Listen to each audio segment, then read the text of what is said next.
Hola, hola. Oigan, en estos días se volvió viral un fragmento de una entrevista que hice en penitencia y he visto que la conversación se está centrando en que traten de descifrar los nombres que censuré. Quiero aprovechar este momento para recordar algo que es fundamental. Penitencia no es un podcast de entretenimiento, no es un podcast de espectáculo, no es un podcast de chisme. Penitencia es un proyecto educativo, académico, de análisis profundo sobre el origen de la violencia en nuestro país, sobre la justicia y la injusticia de nuestro país. Es un espacio donde escuchamos a personas que están privadas de la libertad para entender algo que viene de fondo, algo muchísimo más grande.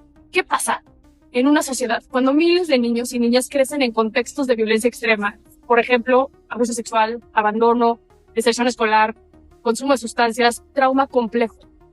Sí, en algunos testimonios aparecen nombres propios porque forman parte de la narrativa de alguien, por ejemplo, que cuenta su propia historia. Pero el propósito nunca ha sido señalar a terceros ni convertir un testimonio en un espectáculo. El foco no es un nombre. El foco en este caso es la historia de Beto y lo que esta historia representa. Porque la historia de Beto, y agradezco a todas las personas que le están dando ese enfoque de verdad, pero representa a miles de niñas y de niños que hoy están viviendo violencia extrema en el país. Niños que están siendo abusados física y sexualmente, niños que están creciendo en entornos donde el trauma se vuelve parte, desafortunadamente, del desarrollo. Cuando la violencia es crónica, el cerebro de los menores se adapta para sobrevivir. La memoria puede fragmentarse. Los recuerdos pueden estar atravesados por dolor, miedo y mecanismos de defensa. Esto no significa que estoy deslegitimizando lo que cuentan las personas privadas de la libertad, pero significa que tenemos que entender la complejidad de lo que están contando desde donde lo están contando. He visto también muchos comentarios llenos de compasión hacia la historia de Beto y no saben cómo lo agradezco y lo celebro profundamente, porque cuando la conversación se mueve del juicio a la comprensión, estamos avanzando. Hoy penitencia se usa en escuelas de policías, en facultades de criminología, de criminalística, en formación de abogados y psicólogos.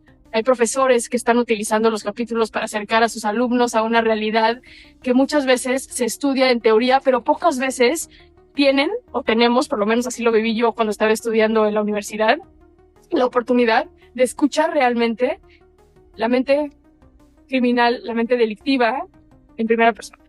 Ese es el propósito de penitencia.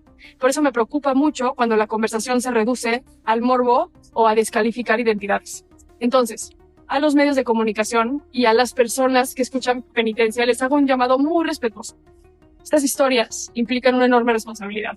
No son piezas de entretenimiento, son relatos atravesados por trauma y a quienes escuchan penitencia, por favor les pido que lo hagan desde la conciencia y la responsabilidad, desde la empatía. Este proyecto busca entender la raíz de la violencia en México y en Latinoamérica para que la podamos prevenir, porque al final del día, penitencia no es para alimentar el morbo, es para entender el dolor.